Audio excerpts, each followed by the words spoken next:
Levantemos al cielo la frente, y arrogantes cantemos que a través del azul transparente se transformen en dulces amores. De mi raza que en tiempos pasados fuera estirpe de heroico valor, ahora surge cual bravos soldados, aureliados con magno esplendor. Es mi sangre del héroe Cuitláhuac, que llenó el corazón de grandeza, fulgurando en el cielo de Anáhuac y burlando al traidor con fiereza. Mas mi raza iztapalapense surge con bríos de fiera, y hay de aquel extranjero que piense e intente ofenderla siquiera. Centinela, aquí está Iztapalapa que con cantos y loas de incita, que toques con alarma a la tropa si a luchar por la patria te invita. Pueblo heroico tus hijos veneran, con ferviente plegaria aquel cerro, que los reyes aztecas llamaron sacro altar de la fiesta del fuego. Pueblo grande, oh raza de bronce, sois trasuntos aquí únicamente de la fuerza y valor de Cuitláhuac, paladín de este gran continente, en el Citlaltépetl, llamado 1000 soldados aztecas triunfaron. Sus tambores con bélicos sones a victoria por siempre tocaron. Sacerdotes, guerreros y nobles, capitanes de heroicos linajes, grandes reyes de escudos y cactes se postraron.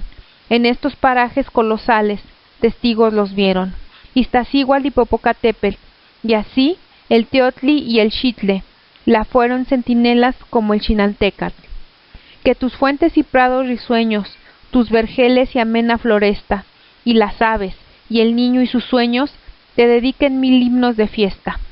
Cuando el sol ilumine tu cumbre, y la luna acaricie tu frente, al surgir nuevos haces de lumbre la naturaleza, te cante por siempre.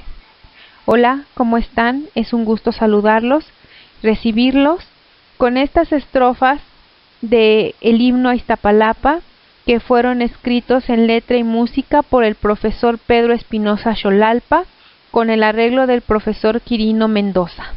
Bienvenidos todos a este su espacio Corazoncito de Maíz, espacio que ha sido creado con el permiso para difundir la cosmovisión mesoamericana. Les saludo con mucho gusto, con mucho respeto a sus rostros y a corazones desde este lugar en Los Ángeles, Iztapalapita. Sean bien recibidos. Hoy vamos a hablar de un tema muy interesante, de algo que muchos hablan pero poco sabemos, hablamos mucho y sabemos poco, y esto es Iztapalapa. Este trabajito lo dedico con mucho amor, con mucha gratitud a mi bella Iztapalapita, al Cerrito de la Estrella, que hace 43 años a mi mamá le dieron la oportunidad de comprar un terreno y cimentar una casita para dárnosla, y pues nuestra Iztapalapita nos ha dado todo. Y este trabajito es con mucha gratitud por todo lo que a mi familia y a mí nos han hecho el favor de dar, Iztapalapita y el Cerrito. Y pues bueno, como les decía, Iztapalapa es algo que está en boca de muchos y mucho se habla de ella, pero realmente muy poco se sabe. Entonces, con esta entreguita yo les invito a conocer y a mirar a Iztapalapa de una forma nueva, de una forma diferente. Y al final del recorrido que haremos unas conclusiones. Muchas gracias, bienvenidos. Yo les presento a esta mi Iztapalapita. Localización. La delegación Iztapalapa se localiza en el oriente de la Ciudad de México. Cuenta con una superficie de 116.17 kilómetros cuadrados, ocupando el cuarto lugar entre las demarcaciones capitalinas respecto a su territorio. Colinda con las demarcaciones de Iztacalco al norte, Benito Juárez y Coyoacán al poniente, y Xochimilco y Tláhuac al sur, mientras que lo hace con los municipios del Estado de México de La Paz, Valle de Chalco, Solidaridad y Nezahualcóyotl. Actualmente cuenta con 319 colonias, incluidos 15 pueblos y 11 barrios originarios. Historia prehispánica. Antecedentes históricos. En el siglo X, graves problemas económicos y sociales aquejaron a la ciudad sagrada de Teotihuacán, Como resultado a las malas cosechas y en los disturbios de carácter religioso, dichas circunstancias provocaron que sus habitantes se vieran en la necesidad de abandonar su ciudad. Mientras esto ocurría, diversos grupos nómadas, cual fue el caso de los náhuatls y chichimecas, dirigidos por Mixcoatl, irrumpieron en el norte del valle de Anáhuac. A su paso destruían lo que se les atravesaba. La ciudad evacuada no fue la excepción. Su peregrinar los llevó hasta el sur del valle de Anáhuac, bordeando para ellos los diversos lagos y canales existentes. En las faldas del Cerro de la Estrella, juzgaron conveniente establecerse en el poblado de Culhuacán. El poblado de Culhuacán se localizó en la ribera sur de la península que forma la Sierra de Santa Catarina, contando con diversos barrios, tanto en tierra firme como en las chinampas. Mixcoatl se unió a una mujer con quien engendró a Topiltzin, nacido hacia 947. Una vez que cumplió ya la mayoría de edad, gobernó el poblado de Culhuacán. El nuevo soberano decidió cambiar de asiento la capital y se trasladó a Toyatzinco, lugar en donde, según las crónicas, habitó solo 4 años, y de ahí a Tula, llevando consigo a los artífices y constructores teotihuacanos que aún quedaban en el valle. Durante el siglo XI, la tribu de los toltecas cobró gran importancia. Los acostumbrados movimientos migratorios de estos años llevaron a que este pueblo se asentara también en Culhuacán en 1114. Entre sus principales monarcas sobresalieron Nauyot, muerto en 1124, Cuauhtecpetlazin, de 1124 a 1181, Huetzin, de 1181 a 1202, Nonoalcatl, de 1202 a 1223, y Cuauhtonal, de 1237 a 1251. A mediados del siglo XII, los toltecas fueron desplazados por la tribu de los chichimecas, la cual por varios años ejerció el mando de la ciudad a través de Mazatzin, de 1251 a 1274, Quetzaltzin, de 1274 a 1287, Chalchiutlatonac, de 1287 a 1304, Cuauhtlix, 1304 a 1311, Yuhuayatonac, de 1311 a 1321, Xiutecatzin, de 1321 a 1334, Xijitlemoc, de 1331 a 1352, Coxcox, de 1352 a 1376, Acamapixtli, de 1376 a 1388, y Achicometl, de 1388 a 1400. A finales del siglo XIV se produjeron graves enfrentamientos entre las distintas tribus pobladoras de esta región. Por ejercer el poder, se ha dicho que el florecimiento de Culhuacán comprende el periodo que va desde la caída del Imperio Tolteca hasta el nacimiento de la cultura mexica. Culhuacán fue considerado como centro de civilización y durante 3 siglos fue un poder dominante en el Valle de México. A principios del siglo XIV, los mexicas, procedentes de Aztlán, obtuvieron la anuencia del rey Tecpaneca Tezosomoc para atravesar su territorio y asentarse en el cerro de Chapultepec. Allí vivieron tranquilos durante unos cuantos años. Sin embargo, las crónicas destacan que cuando sus jóvenes se dieron a la tarea de raptar a las mujeres de los pueblos vecinos, fueron reprimidos, obligados a refugiarse en Culhuacán en calidad de siervos. Los culhuas eran pueblo nómada procedente del norte, de filiación y lengua náhuatl. Venían guiados por un jefe llamado Mixcoatl. Su llegada al altiplano central coincidió con los últimos tiempos de esplendor de Teotihuacán. Los culhuas se integraron con otros grupos y dieron origen al pueblo tolteca chichimeca, que heredó de los teotihuacanos el culto a Quetzalcóatl y edificaron un nuevo centro ceremonial, Tula, que actuó como centro civilizador de pueblos errabundos y cazadores. En el Valle de México, hacia el siglo VII de nuestra era, fundaron su capital al pie del Cerro de la Estrella, la que denominaron Culhuacán. Contaban con una economía basada principalmente en la agricultura de chinampas, la explotación, los productos del lago y los artefactos de juncia o tule.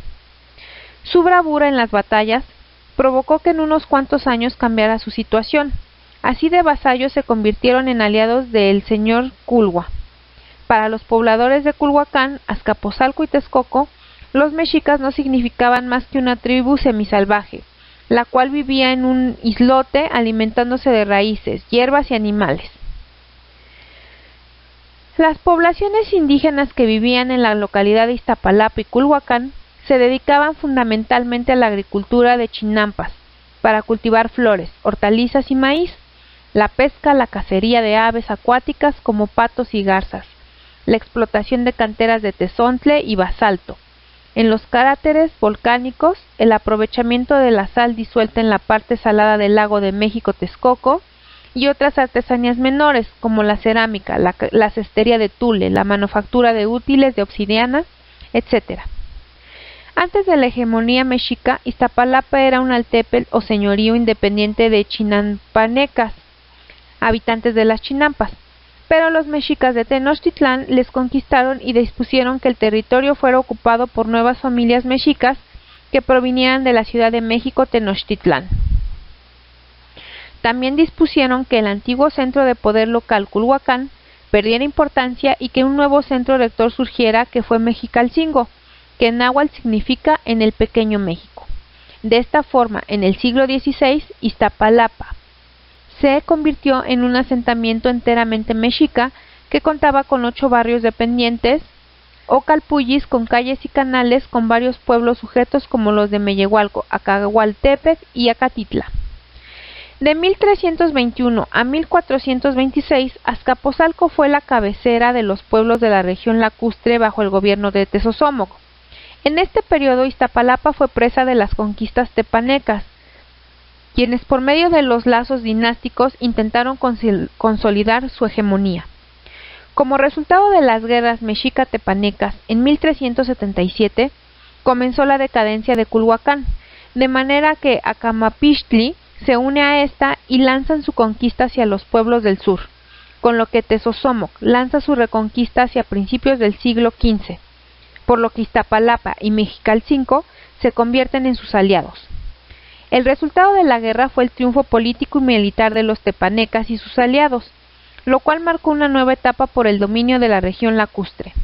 Los mexicas emprendieron una rápida ascensión al poder, ganando un mayor número de pueblos tributarios, pero manteniendo cierta dependencia con los tepanecas, consolidando su influencia política y económica en toda la región Culhua. En 1426, con la muerte de Tezosomoc y la designación de Maxtla como señor de Azcapotzalco, se dieron una serie de divisiones e intrigas políticas debilitando su poderío.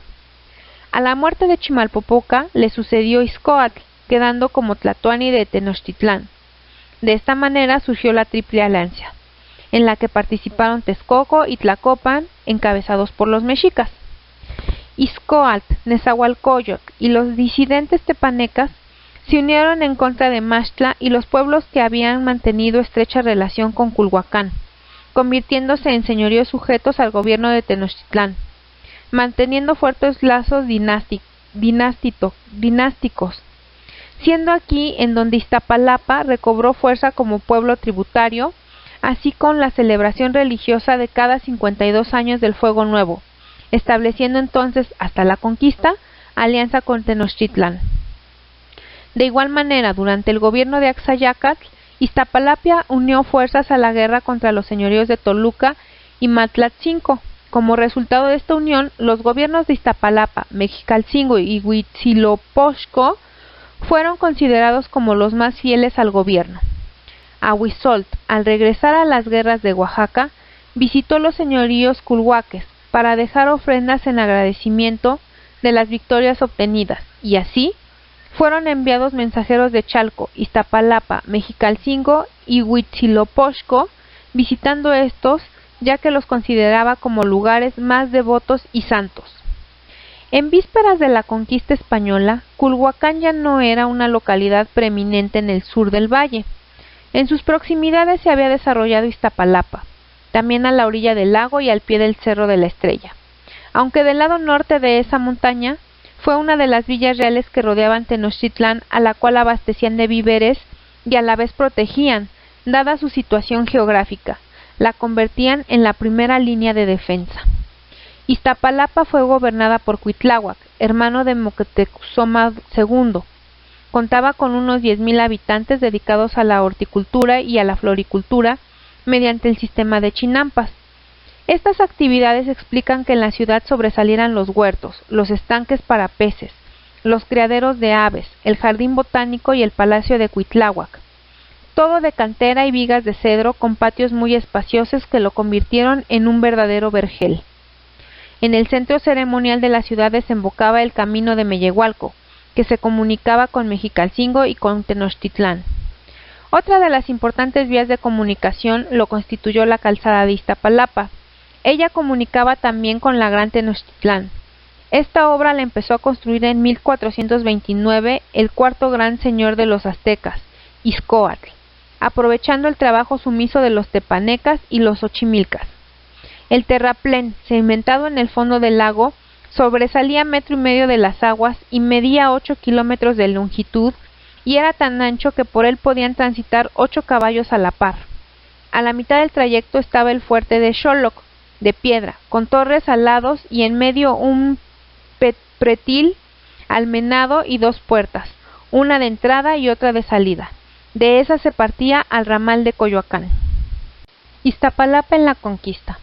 A su llegada al Valle de México, los españoles se aposentaron en el pueblo de Iztapalapa el 6 de noviembre de 1519, desde donde hicieron su primera visita a la capital Tenochca. El ejército conquistador había partido desde Tlaxcala, con los indígenas aliados, con el objeto de apoderarse definitivamente de la capital, organizando su ataque contra varias villas indígenas que eran defensa de Tenochtitlán. Todos esos pueblos lucharon valerosamente contra la invasión que ocasionó mucha destrucción y muerte. Iztapalapa, junto con otras poblaciones cercanas, fue aniquilada y sojuzgada por Gonzalo de Sandoval, que se percató de que era el principal baluarte y aliado de los mexicas. La región fue arrasada. Las crónicas calculaban que murieron alrededor de 5,000 habitantes durante la guerra y por las epidemias. Con esta población tan disminuida, la nueva administración española organizó los poblados de aquella comarca. Hernán Cortés asignó 6 pueblos como propios de la Ciudad de México, entre ellos estaban Iztapalapa, Mexicalcingo, Culhuacán y Huitzilopochtli, Churubusco. Poco después, solo Iztapalapa quedó en poder de la Ciudad de México. Las otras poblaciones fueron otorgadas en encomienda a particulares. Por tal motivo, la capital se considera como el encomendado corporativo de la comunidad de Iztapalapa, de la que recibía tributos. Usaba la mano de obra y designaba y pagaba el salario de su párroco, hasta finales del siglo XVI, en que se convirtió en propiedad de la corona. Época colonial. Bajo el dominio de los funcionarios indígenas y españoles, radicados en San Marcos Mexicalcingo, la localidad de Iztapalapa siguió siendo una zona eminentemente lacustre y de chinampas agrícolas, donde Iztapalapa era un pueblecillo con sus propios gobernantes indígenas, descendientes de antiguos nobles emparentados con los tlatoanis mexicas de Tenochtitlán, que tenían la obligación de entregar un tributo periódico de dinero y servicios personales, primero a la Ciudad de México y después a la corona española. Durante los siglos XVI, XVII y XVIII, los pueblos de Iztapalapa siguieron desarrollando su vida en torno a la laguna a través de la agricultura chinampera, la caza de aves acuáticas y la pesca, la explotación de tezontle y basalto. Al aumentar lentamente la población, los indígenas y mestizos asentados en el pueblo y sus barrios comenzaron a practicar la arriería, el comercio en pequeño, la explotación de magueyes en los terrenos de monte, la explotación y venta de salitre para hacer pólvora y hasta recoger y vender boñiga seca de ganado. Época independiente. Al terminar la época colonial y formarse la República Mexicana, se creó el Distrito Federal. Sede de los poderes federales, también se dedicó a administrar la vida económica y política de las localidades vecinas. Sin embargo, la disposición de su territorio original trajo como consecuencia que poblaciones como Iztapalapa quedaran en una situación extraña, ya que la mitad de su jurisdicción tradicional había quedado en el Distrito Federal y la otra parte en el vecino Estado de México.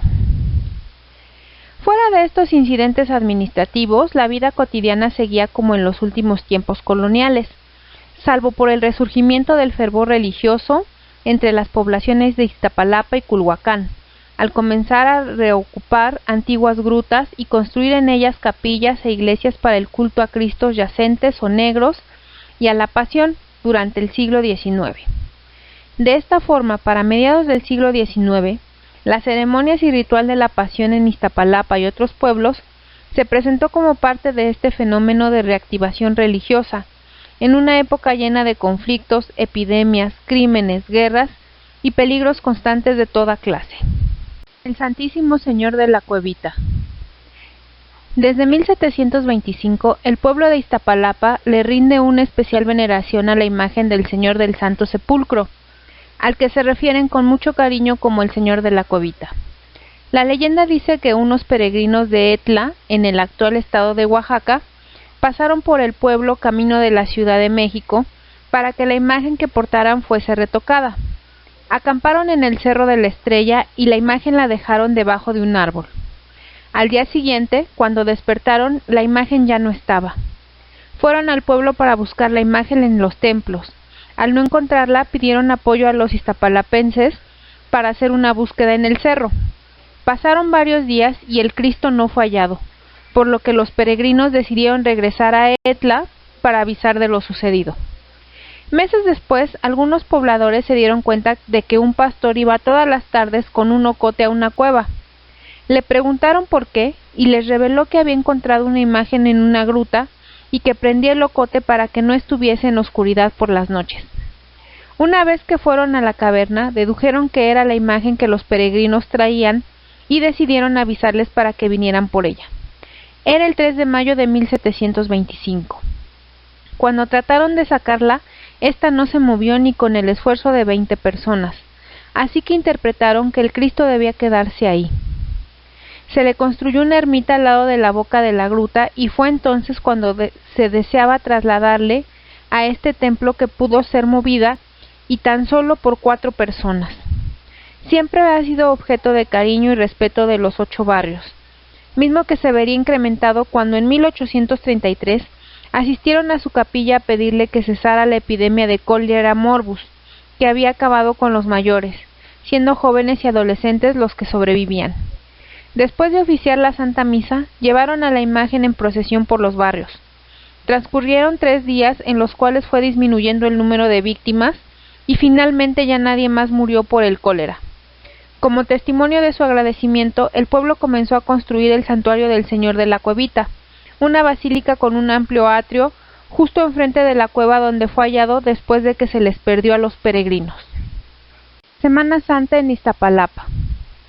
No podemos dejar de mencionar en este breve recorrido de la evolución histórica, política, social, cultural y religiosa la celebración de la Semana Santa en Iztapalapa, en la medida que se condensan matices de carácter ritual, mágico, ideológico y por supuesto religioso que se siente e involucra a un inmenso sector de la sociedad. La vuelta a la vida tiene para los de Iztapalapa un importante sentido histórico. Recuerdan y evocan constantemente que el origen de la Semana Santa se vincula con la devastadora epidemia del cólera que azotó a esta jurisdicción en 1843. La representación de la Pasión de Cristo en Iztapalapa es producto del sincretismo mágico-religioso del mundo mesoamericano y español. Algunas de sus escenas se realizan en el Cerro de la Estrella, Huizachepe o Huizachetecal, que para las culturas mesoamericanas era una montaña sagrada. En su cima se encuentra el mencionado Templo del Fuego Nuevo, lugar donde se realiza el encendido de este vital elemento principalmente cada 52 años y cuya ceremonia se describe en el Códice Florentino. Las representaciones de la Semana Santa en Iztapalapa se iniciaron durante la época virreinal, motivadas por los frailes franciscanos que mediante el teatro evangelizador catequizaron a los indígenas en la nueva religión. La aparición del Señor de la Cuevita y la erección de su santuario trajo como consecuencia la sacralización de Cristo en este lugar y la propagación de la fe en el pueblo de Iztapalapa. En 1833, una epidemia de cólera morbus asoló a la entonces Nueva España. En el pueblo de Iztapalapa se produjo una gran mortandad. Sus habitantes, temiendo por sus vidas, solicitaron al señor de la cuevita detener la mortandad. El gran milagro se produjo. El pueblo no se extinguió y en agradecimiento la comunidad de Iztapalapa en 1843 volvió a realizar la representación de la Semana Santa, que continúa hasta la actualidad. La Pasión de Cristo hermana a los 8 barrios y su preparación se inicia meses antes de los días santos. En ella se destaca el trabajo, esfuerzos y aportaciones de los habitantes de los 8 barrios, siendo una reminiscencia prehispánica del tequio, que es el trabajo y aportes de la comunidad hacia la comunidad. Participan las mayordomías de los barrios, pero también los habitantes en forma individual, ya sea aportando donativos en la organización o como actores de las procesiones y escenas de la Pasión. Una particularidad de la celebración es que nunca se ha suspendido desde su origen en 1843, ni siquiera en las épocas turbulentas de la Revolución Mexicana o de la persecución religiosa, aunque su continuidad sí corrió peligro en diversas ocasiones. Una de las anécdotas más famosas ocurrió en la década de los 10, cuando Emiliano Zapata ordenó que se realizara la representación e incluso prestó algunos caballos. La tradición asegura que, estando en Santa María Aztahuacán, uno de los pueblos originarios de Iztapalapa, el general preguntó a los habitantes cuál era su tradición más preciada. Los pobladores le hablaron de la Semana Santa, que en aquellos tiempos ya convocaba multitudes, aunque le explicaron que, por falta de recursos debido al conflicto, este año corría el riesgo de no celebrarse. Entonces, de acuerdo con la historia, Zapata proporcionó a los organizadores todo lo necesario para la representación, incluidos algunos caballos de su tropa. El siglo XX. La Ley de la Organización Política y Municipal de 1903 le agregó a Iztapalapa los pueblos de Iztacalco, San Juanico, Santa Cruz Mellehualco, Santa Marta, Santa María Aztahuacán, Tlacoyucan, Tlaltenco, San Lorenzo Tezonco, Santa María Zacatlamanco y Zapotitlán, con lo cual su población ascendió a 10.440 habitantes, de los cuales 7.200 vivían en la cabecera establecida para entonces ya en Iztapalapa. Hacia 1920 la población total de la municipalidad era de más de 20.000 habitantes, correspondiendo 9.000 a la cabecera. Desde 1861 se habían organizado numerosas municipalidades y en su reglamentación se fijaban los límites del Distrito Federal, quedando dentro de estos el municipio de Iztapalapa, en el partido de Tlalpan.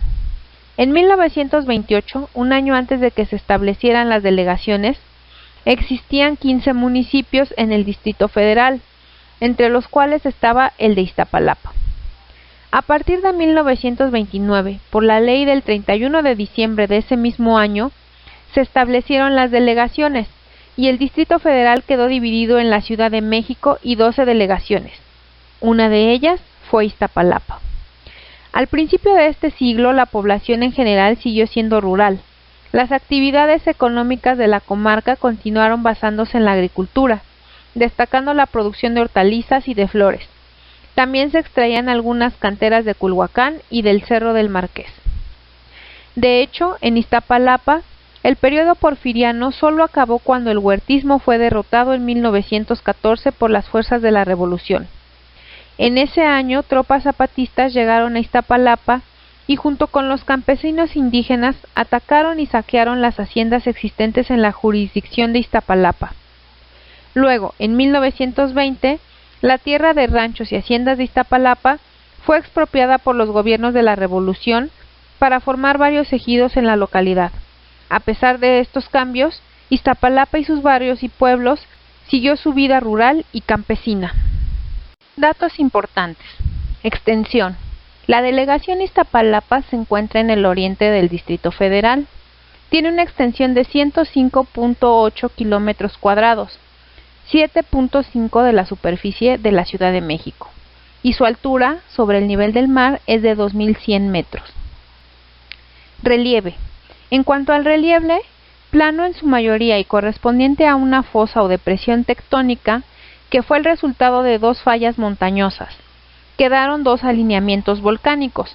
Al primero corresponden el Cerro del Peñón del Marqués, que tiene 2.400 metros sobre el nivel del mar, y el Cerro de la Estrella, con 2.460 metros sobre el nivel del mar. Al segundo, la Sierra de Santa Catarina, compuesta por el Cerro Tecuachi o Santiago, con 2.640 metros sobre el nivel del mar.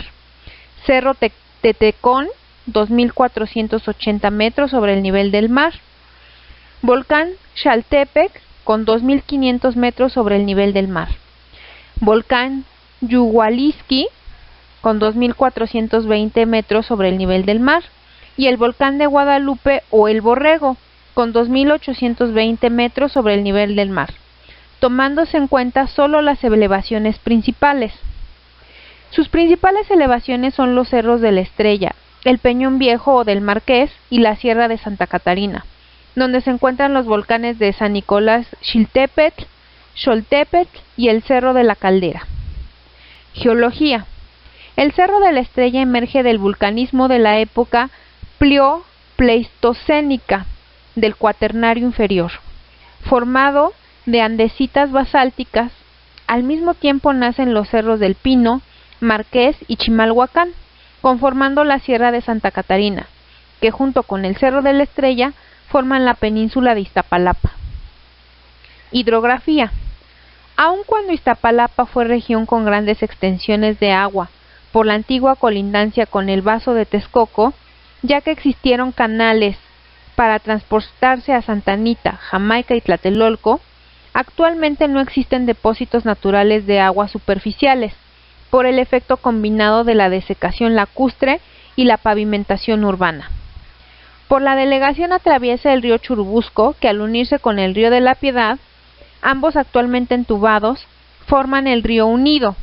También la cruza del Canal Nacional, actualmente una parte descubierta y otra convertida en calzada de la Viga, donde recogían las aguas de los canales de Chalco, de Tezontle, del Moral y el de Garay, que finalmente desembocaron sobre los terrenos que antiguamente formaban parte del lago de Texcoco.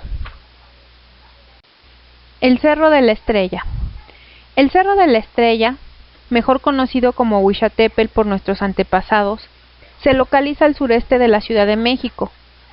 Cuenta, según lo dispuesto en el decreto publicado en el Diario Oficial de la Federación el 30 de mayo de 1991, con una superficie total de 143 hectáreas. Pertenece a la cadena de volcanes Chimalhuacán, Cerro de la Estrella, Santa Catarina. Es relativamente viejo, con declives erosionados y en general con pendientes suaves y largas. En la parte más alta, el cerro presenta dos chimeneas de lava, estructuras que corresponden a sus antiguos cráteres. Se considera que es un levantamiento motivado por la actividad de gases subterráneos, que tuvieron suficiente fuerza para producir una erupción, dando lugar a una serie de cavernas dispuestas a través de las formaciones laváticas que lo constituyen. El proceso de origen y formación data de hace 700.000 años. Está formado por grandes masas de basalto, mismos que se encuentran en algunos puntos ubicados en la superficie del cerro, con los que forman pequeños peñascos. Se encuentra compuesto también de tobas, conglomerado de tobas de basalto y de cenizas interestraficadas con arenas y gravas. Según la clasificación FAO-UNESCO, son 3 los tipos de suelo que se presentan en el cerro: litosol, litosol cambisol, cambisol andosol. El litosol es suelo muy susceptible a la erosión hídrica y coluvial. El litosol cambisol se caracteriza por tener una profundidad de 10 centímetros, hasta la roca madre, tepetate o caliche duro. Sus características son variables en función del material que los forma, pueden ser arcillosos o arenosos. El cambisol son suelos que se presentan en cualquier clima. Se caracterizan porque presentan en el subsuelo grandes cantidades de arcilla, carbonato de calcio, fierro y manganeso. El andosol se caracteriza por tener una capa superficial de color negro o muy oscuro y por ser de una textura esponjosa o muy sueltos. Asimismo, presenta 6 corrientes de agua pluvial y 28 de carácter secundario. La vegetación que se presenta en épocas de lluvia son de tipo herbácea y arbustiva, entre las que se encuentran matorral xerófilo, el pastizal, la vegetación introducida, que es el resultado de varias campañas o programas de reforestación que se han dado en el cerro. De acuerdo con diferentes estudios realizados por expertos y por vecinos en el área, se ha encontrado un total de 81 especies correspondientes a 2 especies de anfibios, 5 de reptiles, 51 de aves y 23 de mamíferos. En la cima de este lugar es en donde se encendía el fuego nuevo cada 52 años. Después de haberse cerciorado de que las Pléyades, o Miag en náhuatl, y el cinturón de la constelación de Orión se encontraba exactamente en la cima de ese cerro. Era la época en que se unifican Xiuhpohualli y Tonalpohualli, que son las cuentas del tiempo antiguo. Ese era el momento en que comenzaba la ceremonia. Otros 4 encargados lanzaban los 4 atados de caña con 13 carrizos cada uno. Cada carrizo simbolizaba 13 años de 20 meses por año. El fuego crecía cada vez, luego se distribuía en los otros 8, Tepeyacatl, nariz de montaña, que eran Tepetzinco, Tepeyac o Tepeyacac, o Tonatopulco o Tonaltepec de los Remedios, Tecamachali e Tecamachalco, el Cerro del Tenayo, el Cerro del Judío en el norte y el Xochitepetl en Xochimilco, todos formando una enorme espiral de luz que conectaba con el último cerro, el cual constituye la única elevación en el centro de la Ciudad de México, el Chapultepetl, Chapultepec. Estos 9 cerros simbolizaban a los 9 señores de la noche, Xiuhtecutli. El Cerro del Peñón Viejo. El Peñón del Marqués. Cerro en la Ciudad de México, situado al noreste del Cerro de la Estrella y al sureste del Peñón de los Baños. En tiempos prehispánicos fue un islote del lago de Texcoco, llamado Tepepolco, que viene de Tepetl, que significa cerro, más pol, aumentativo, más co, lugar, en el Gran Cerro. En él se inmolaba a lactantes en la gran fiesta que se verificaba a principios de cada año en honor de los dioses de la lluvia. El señor Moctezuma Xocoyotzin lo utilizó como lugar de descanso. En la colonia cambió de nombre, debido a que en 1521, durante el sitio de Tenochtitlán, Hernán Cortés, futuro marqués del Valle de Oaxaca, instaló ahí su cuartel general, y antes de dirigirse a Coyoacán. En el presente siglo se le ha conocido como el Cerro del Peñón Viejo. En la década de los años 70 quedó dentro de la mancha urbana. Cuenta con una altura de 2.374 metros sobre el nivel del mar. Central de Abastos. La Central de Abastos es el principal mercado mayorista y minorista de productos de consumo en la zona metropolitana del Valle de México, especialista en abarrotes, víveres, frutas, legumbres, flores, hortalizas, aves, carne, pescados, mariscos y follajes. Por flujo de dinero se le considera el segundo mayor centro comercial de México, después de la Bolsa Mexicana de Valores, y el de mayor tamaño en América Latina y en el mundo. Esta central es más visitada que ciudades como Roma, Madrid, Cancún y Acapulco. La Central de Abastos se distribuye en un área total de 327 hectáreas y es el centro mayorista más grande del mundo, con un volumen de alimentos y productos básicos de 30,000 toneladas y con capacidad de almacenaje para 122,000 toneladas, transportadas diariamente por 52,000 vehículos de todos los tonelajes. La afluencia diaria de visitantes, en su mayoría comerciantes al detalle, es de 300,000 diarios, atendidos por unos 70,000 empleados en diversas actividades. Recibió el Premio Excelencias Turísticas 2017 en el marco de la Feria Internacional de Turismo de Madrid, convirtiendo a la Central de Abastos en uno de los nuevos destinos turísticos de la Ciudad de México. Reclusorio Preventivo Varonil Oriente. El 26 de agosto de 1976 se inaugura el Reclusorio Preventivo Varonil Oriente, ubicado en San Lorenzo Tezonco, Iztapalapa. En él fue canalizada parte de la población interna de la cárcel de Lecumberri y de los reclusorios de las delegaciones Xochimilco, Álvaro Obregón y Coyoacán. Se trata de una estructura arquitectónica tipo peine, construido en una superficie de 152.016 metros cuadrados. Originalmente se construyeron 10 dormitorios edificados en batería, independientes a los dormitorios de ingreso y al centro de observación y clasificación, con una capacidad inicial de 1.500 personas privadas de la libertad.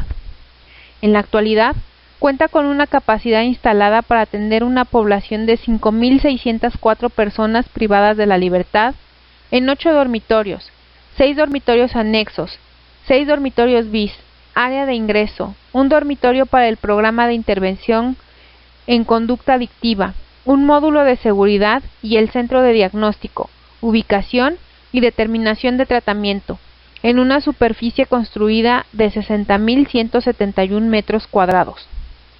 Además, contempla las siguientes edificaciones: auditorio, 2 áreas de visita íntima, gimnasio, área de talleres, 2 talleres de autoconsumo, que son panadería y tortillería, 3 talleres empresariales, área de servicios generales, área escolar, edificio de gobierno, área de servicio médico y aduana de personas y vehículos.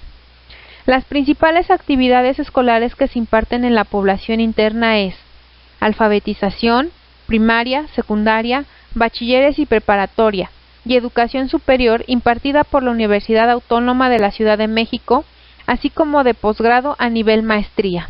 Museo Cabeza de Juárez. Para celebrar el primer centenario de la muerte de Benito Juárez, Luis Echeverría mandó construir una obra en 1972. La cabeza de Juárez se levantó con el objetivo de que en el proceso intervinieran arquitectos, ingenieros, técnicos, obreros y pintores. El proyecto acabó de realizarse en 1976. Los murales que constituyen el monumento son abstractos. En un principio se planeaba que correrían a cargo de David Alfaro Siqueiros, pero debido a su delicado estado de salud, la tarea fue tomada por su cuñado Luis Arenal. El edificio se ubica sobre la avenida Guelatao de Juárez y forma parte de la Alameda Cabeza de Juárez, que se conforma por una glorieta y puentes peatonales.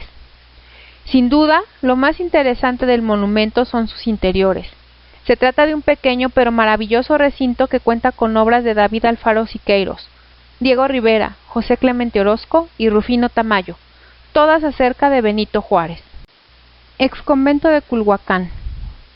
El Centro Comunitario Culhuacán, exconvento de San Juan Evangelista, fue inaugurado en febrero de 1984, en un convento agustino edificado en 1560.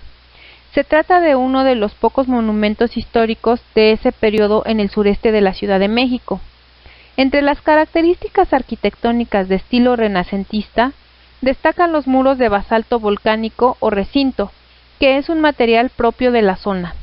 Los claustros son de gran sobriedad, en cuyo interior prevalecen excelentes frescos de estilo barroco plateresco, que reflejan la maestría de los antiguos tlacuilos o pintores culhuacanos. En el claustro alto destacan, entre otros murales, las escenas de los mártires agustinos y la adoración de los Reyes Magos. Por su trascendencia histórica, cultural y religiosa, Culhuacán fue desde su fundación en la época prehispánica, 600 después de Cristo, un centro de influencia para los pueblos de la cuenca lacustre de la actual Ciudad de México. Con este antecedente, el sitio fue seleccionado como centro evangelizador, misión iniciada por la Orden Franciscana y encomendada posteriormente a los frailes agustinos. El exconvento de San Juan Evangelista es un monumento histórico del siglo XVI, construido por la Orden Agustina. En sus espacios se pueden apreciar frescos de los siglos XVI y XVIII, en los que se muestran temas religiosos, que expresan la maestría y excelencia de la mano de obra indígena. La belleza arquitectónica del recinto hace de cada rincón un recorrido extraordinario. El edificio corresponde a la forma clásica de las construcciones conventuales de la época, es decir, está conformado por claustros en 2 plantas, con un estilo renacentista de gran sobriedad.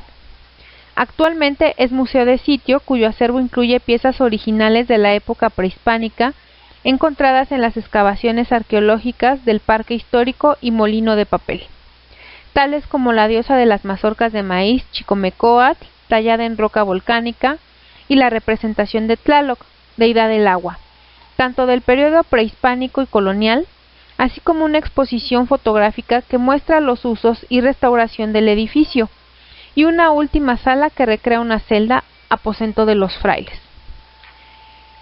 Al frente de la fachada principal se ubica el parque histórico conformado con los vestigios del estanque y del embarcadero colonial.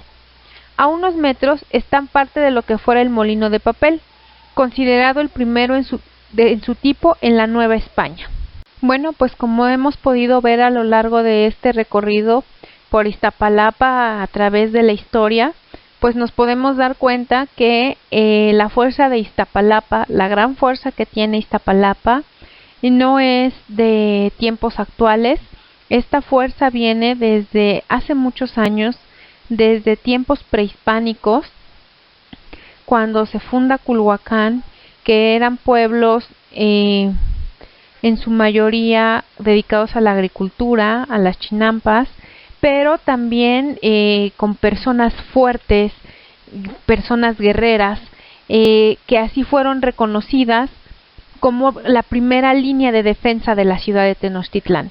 Y bueno, si nos percatamos, Iztapalapa sigue siendo una primera línea de defensa, ya que colinda con el Estado de México, y es como que al entrar a la ciudad por el lado oriente, lo primero que se entra es por Iztapalapa. Entonces sigue siendo esa línea de defensa. Ahora, pues también en este recorrido que hicimos pudimos ver que Iztapalapa proveía de muchos productos al centro de la ciudad. Y esto, pues aún en la actualidad, con lo que vimos de la central de abastos, se sigue dando. Esta situación de proveer a la ciudad de los productos básicos se sigue dando a través de Iztapalapa. Ahora, yo aquí veo como que, bueno, pues con toda esta fuerza de Iztapalapa, y lo único que se habla de Iztapalapa es de Iztapalapa es violenta. Pero ¿por qué no se dice que en Iztapalapa está el centro comercial, el segundo más importante después de la Bolsa de Valores? Que esto sería reconocer en Iztapalapa el valor que aporta la economía. Pero solamente se tiene encasillada a Iztapalapita como es violenta. Y bueno, también tendríamos que ver el origen de la violencia, porque aquí tenemos que reconocer que Iztapalapa está conformada en su mayoría, sus habitantes, pues tenemos que decirlo, es una conformación de personas excluidas, de personas que han llegado de otros estados, en su mayoría de Oaxaca, Guanajuato, Michoacán, algunos Puebla y Tlaxcala. Y pues bueno, por las condiciones de vida lo más fácil para ellos es pues establecerse en Iztapalapa, o es Iztapalapa donde realmente les abre la puerta. Entonces bueno, aquí tendríamos que irnos hacia también los años 70, en donde gente de La Pensil, gente de Candelaria de los Patos, de Tepito, se ven obligados a dejar sus lugares de origen o los despojan de sus lugares de origen para construir los ejes viales.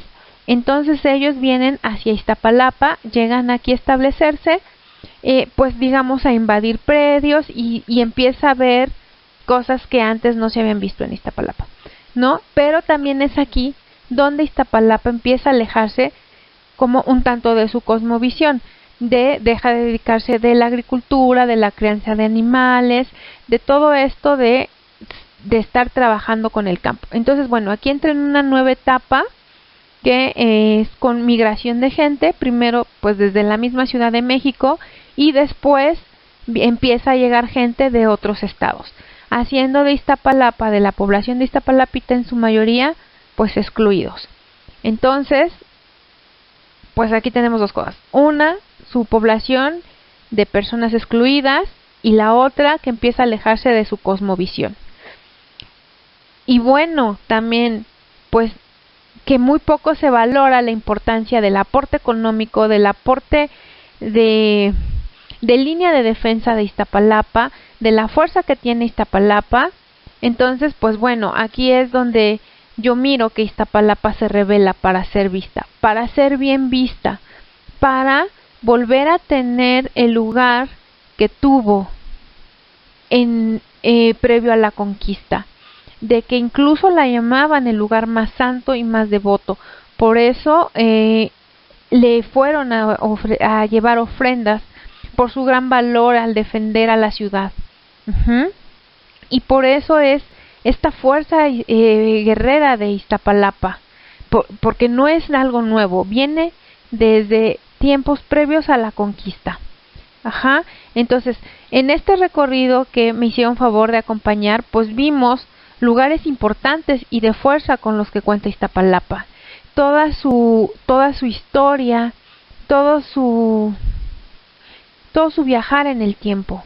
La fuerza de Iztapalapa, desde mi punto de vista, actualmente está mal enfocada, porque solo se está enfocando a un solo punto y se está dejando de ver la importancia que tiene Iztapalapa desde su conformación territorial, desde toda la gente que vive aquí, que aquí está instalada, que es un gran motor para la ciudad.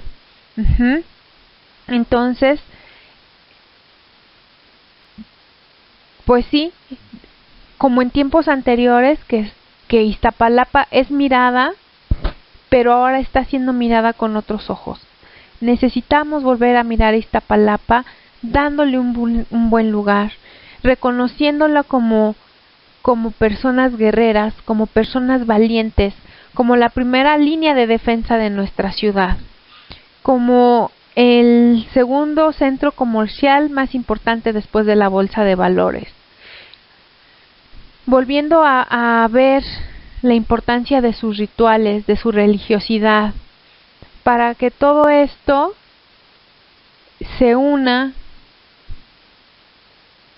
para darle a Iztapalapa el lugar que debería tener. Muchas gracias. Yo con mucho cariño, mucho respeto les dejo esta entreguita y nos estamos viendo pronto. Pueden seguirnos en Facebook y cualquier comentario se agradecerá a través de inbox. Mil gracias, pasen una excelente nochecita, nos vemos pronto.